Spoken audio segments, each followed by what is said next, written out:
madaxweynaha Jamhuuriyadda Federaalka Soomaaliya iyo wafdiga uu hogaaminayay galabta ay ka soo kicitimeen magaalada Muqdisho garoonka Djibouti waxaan soo gaarnay isla galabta waxaana si heer sare ugu soo dhaweeyay ra'iisul wasaaraha dalkan Jamhuuriyadda Djibouti mudane Cabdiqaadir Kaamil Maxamed iyo wasiirka arrimaha dibadda iyo xubno sare oo ka tirsan xukuumadda iyo golayaasha Djibouti Djibouti iyo Soomaaliya waxay isku yihiin hadda ma aha waxaan halkan kaga sheekayn karno waa dalkeeni labaad waa dal markii aan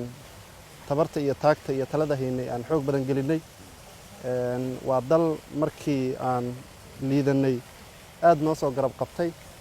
19 sano ka horna halkan magaalada Carta ee dalka Djibouti waxaa guul la taaban kara laga gaaray shirkii Jamhuuriyadda Djibouti gaar ahaan madaxweyne Ismaaciil Umar Geelle markii uu talada dalkan qabtay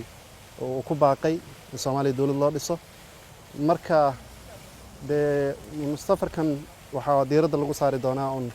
xiriirka walaaltinimo iyo iskaashi iyo saaxiibtinimo iyo dhiig wadaag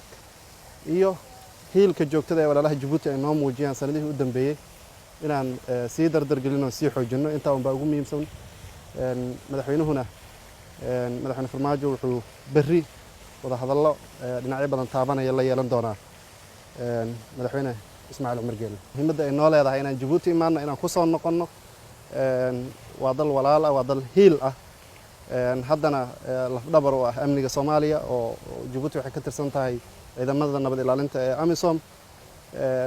waxyaabaha lagu lafaguro wada hadalladaasna kolley markay dhacaan aan idiin soo sheegi doonaa laakiin hadda waa nabad mid waana insha Allah booqasho xiiso leh noo noqon doonta haddii ay beedmo